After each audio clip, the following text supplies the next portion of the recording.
Now, I've travelled all the way to America, to a place called Portland in the state of Maine, and I'm going to meet and interview Peter Hyatt.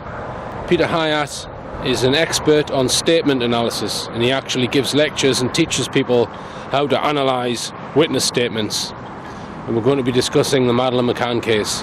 Today I am joined by Peter Hyatt, whose expertise is in statement analysis.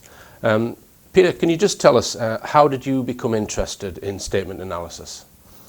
Quite a number of years ago, I was a self-described naive, very easy to deceive person. So I began reading books on statement analysis just as a hobby. Mm-hmm. But eventually, this led into employment where I was given an initial 200 hours of training back in late 2001, I believe, in legally sound interviewing, and from there I went into more formal training, worked on cases as a state investigator for allegations of child abuse and later on allegations of adult abuse. But then I went to teaching statement analysis, and after teaching it, it was very natural that those who attended would ask for assistance. And sometimes that assistance translated into, would you do the investigation for us, especially in private companies? From there, I became more and more involved with law enforcement, in training law enforcement, assisting law enforcement. And so currently I work full-time as an analyst and an instructor, teaching law enforcement, teaching journalists, lawyers, therapists, all different professionals who study the techniques used to discern deception, but also content analysis. So it goes well beyond just saying if someone is lying or not. What are they lying about? Why are they lying? Mm-hmm. Which leads to the ultimate is when someone sends an anonymous threatening letter. Statement analysis is often able to identify who wrote this letter and what the person that wrote the letter is like. Right. This allows them to know, is this threat real? The training involves testing, quizzes, practice, more tests, more quiz, more practice. Eventually, we offer certification, and this is also part of the University of Maine's continuing education units, we call it CEUs, for professional licenses. Mm-hmm. So people are involved in formal training are able to reach a level of certification. The certification is only worth what the work shows it to be. And in many detecting deception schools, they run around 70% success. For us, that would be an abysmal result. These investigators are running at or near 100% success rate. Right. And you can test that by, you make an assertion during the investigation stage based on their statements, and then if someone is then convicted on other evidence, you know that you were correct. So that gives you a way of measuring the performance. Yeah. That's one way of measuring. This is actually rather exciting. An easier way to measure the success is the confession. Yeah. The confession or admission, and we have that more than convictions, because when a person is deceptive, and during the interview process, where they are confronted using their own words, it is legally sound, it is non-interpretive, but where they're confronted with their own words, they often will either confess or admit what they have done. Now, the difference between a confession and admission is legally we need one or the other, but an admission is to acknowledge what one has done. A confession would say, what I've done is this, plus it's morally wrong. We don't need a confession, we do need an admission. Mm-hmm. Then we have something, it's called the A to Z. This is very exciting. An A to Z is where an investigator, say in law enforcement, receives a report of an allegation. Someone has stolen. And before any of the interviews or any of the investigation begins, the person who is accused of stealing is told to write out what happened. They are to sit down comfortably, choose their own words. They're given bottled water in a comfortable setting. There is no threats. There is no coercion. Please tell us in your own words what happened. The person says, well, where do I begin? Wherever you feel comfortable beginning. So we don't introduce any language to them or any words. Person writes out what happened. If we then take that statement and properly analyze it in a scientific method, meaning we expect the same results, putting in the same data repeatedly, the investigator can now know this person did it, when he did it, how he did it, why he did it. So now a lengthy investigation has been shortened greatly. And A to Z is this, is the person is then interviewed based on their own words from that analysis. It's called analytical interviewing. No new language is introduced. The subject is not threatened at all. The subject is not interrupted. He is allowed to speak freely about what happened.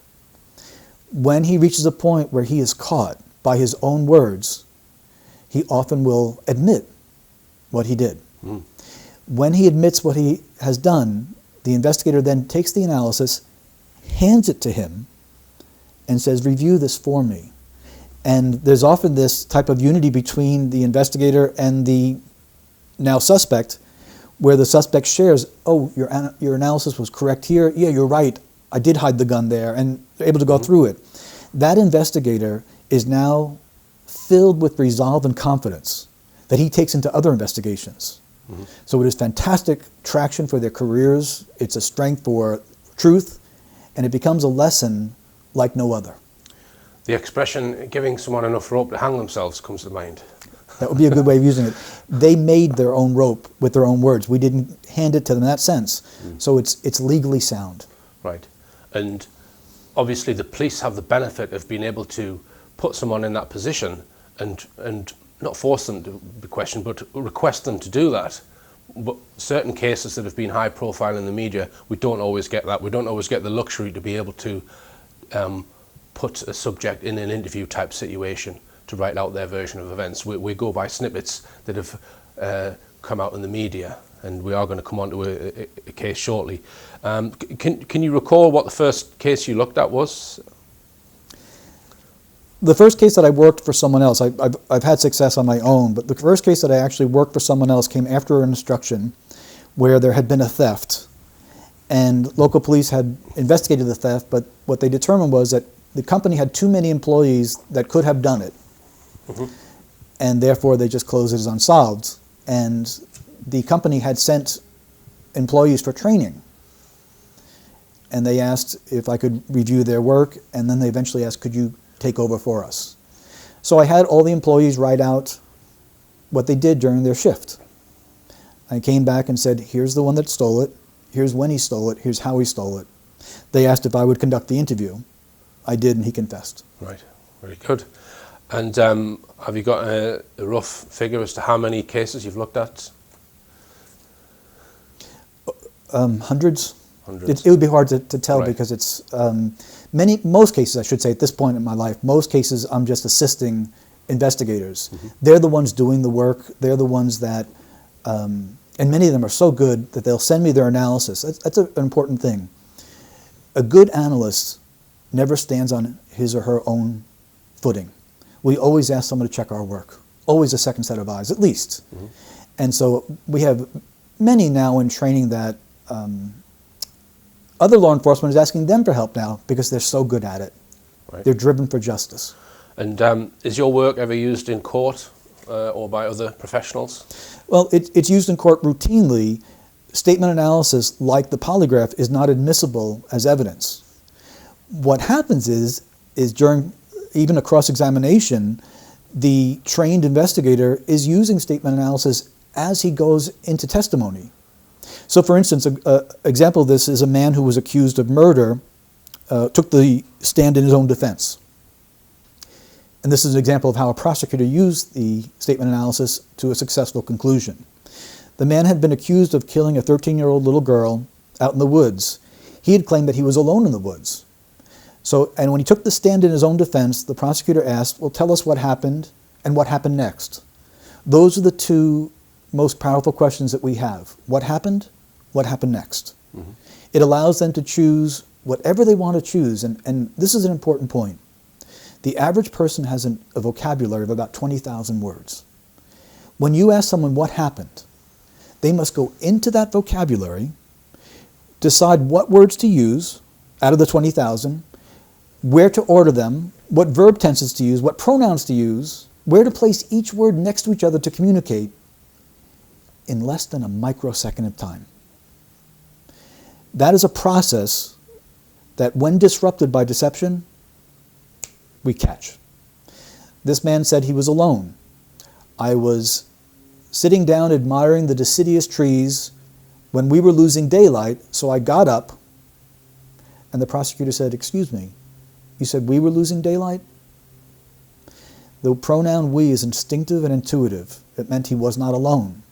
The defense called for a recess. The next day they came back and attempted to explain away why the word we should mean I. The jury didn't buy it, and he was convicted. Mm-hmm. Okay. And do you purely look at written statements, or do you listen to audio, or do you watch video? D, all of the above. All of the above. Yeah, the training begins with only written statements, and that's really the most effective means of doing this. But what happens is, very naturally, it's called statement analysis, moves to a form of discourse analysis when someone becomes better and better over time.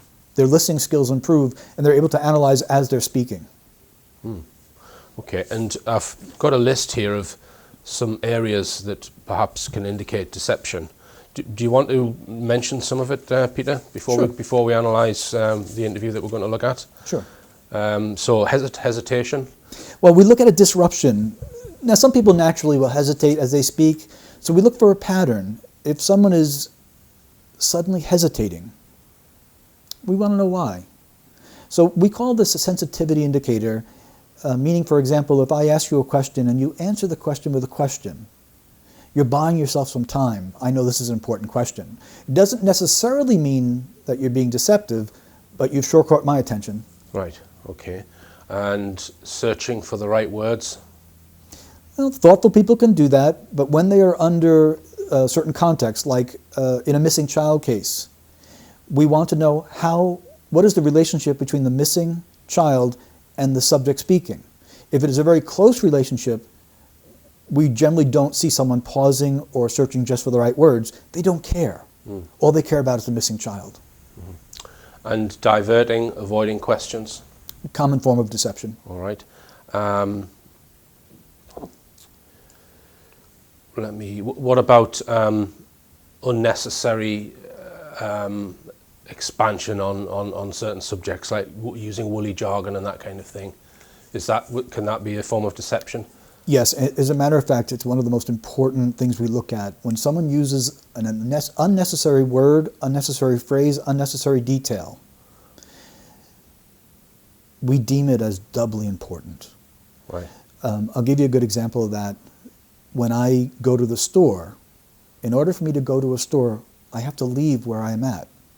So someone will say, I went to the store. The pronoun I went past tense, and the store is where they went.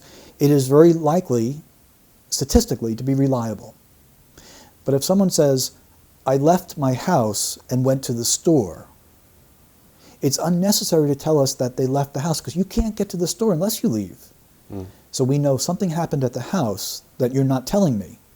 70% likelihood that it has to do with time or rushing or couldn't find my keys, something like that.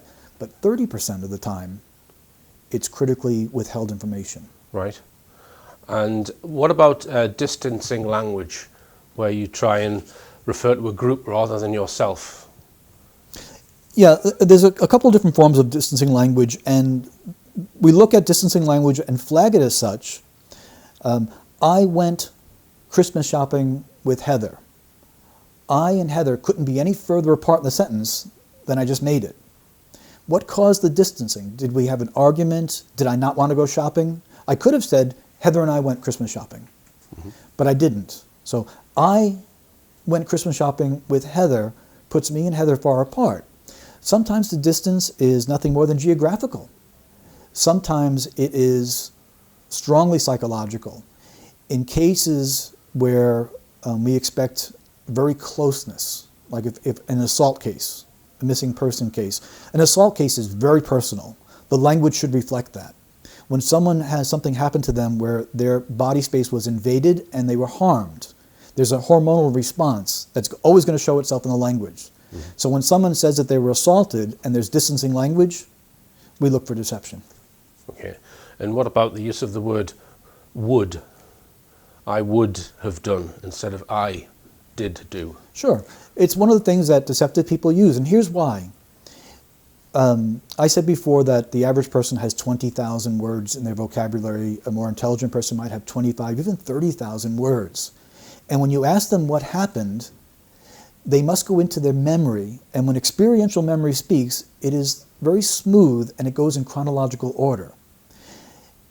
A lie will disrupt that, and that causes internal stress. So people say, well, sociopaths don't feel stressed when they're lying. That's not true. They feel very stressed when they're lying because they don't want to be caught.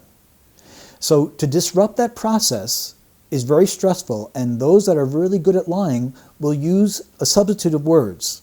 So one of the things they'll do, instead of saying, I did not use performance-enhancing drugs, they say, I never used performance-enhancing drugs.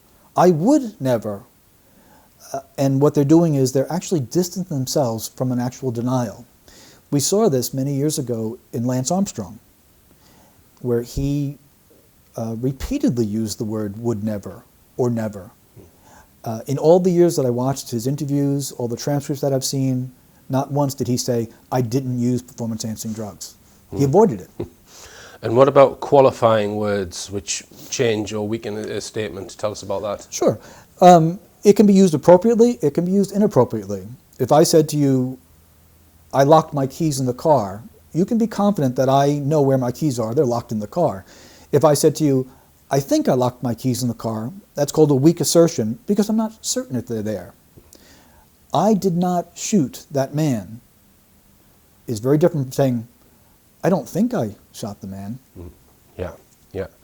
Okay. And what about using the past tense about a recently missing person? This is critical. In all missing person cases, we look at the use of past tense. And Richard, when it comes to a missing child and a close relative, meaning the biological father or the mother, there is such a natural denial, even stronger in women than men, that we have cases where a child has gone missing, the child has been found deceased, and the mother refuses to reference her child in the past tense.